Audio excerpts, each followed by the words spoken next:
దుగ్గిరాల కుటుంబంలో మొత్తం పూర్తిగా గొడవలు మొదలైపోయాయి.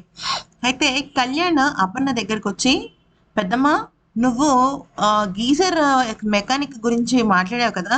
నేను అతనితో మాట్లాడాను. ఇంకొక అరగంటలో వచ్చేస్తాడు" అనంగానే, వెంటనే అపర్ణ, "అక్కర్లేదులే కళ్యాణ్" అంటూ మాట్లాడుతుంది. అయితే పైన ఫోన్ మాట్లాడుతూ ఉంటాడు రాజ్. ఇదంతా కూడా చూస్తూనే ఉంటాడు.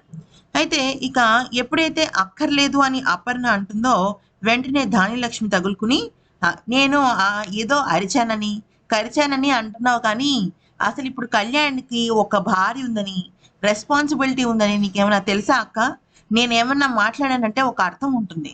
అన్నిటికి కళ్యాణ్‌నే చెప్తూ ఉంటే, గౌరవ మర్యాదలు ఉండద్దా కళ్యాణ్‌కి? అంటే వెంటనే అక్కడున్న అపర్ణ, అది నీ కొడుక్కు చెప్పుకో గౌరవ మర్యాదల గురించి, నాకు చెప్పకు నువ్వు అంటే, నా కొడుక్కు చెప్పడానికి నీ కొడుక్కే కదా మొత్తం బాధ్యతలన్నీ ఉన్నాయి. మాకెక్కడిచ్చావు అంటూ అసలు మొత్తం ఎలా అంటే ఒక ఇద్దరు శత్రువులు కొట్టుకున్నట్టు కొట్టుకుంటూ ఉంటారనమాట. అయితే రాజు విషయంలో ఏమో ధాన్యలక్ష్మి, కళ్యాణ్ విషయంలో అపర్ణ. అంటే అపర్ణ ఏమంటుంది, నాకు నాకు నీ కొడుకుని నువ్వు ప్రయోజకుడిని చేసుకో అంటే, నీ కొడుకు నన్ను ప్రయోజకుడిని అవ్వనివ్వట్లేదు.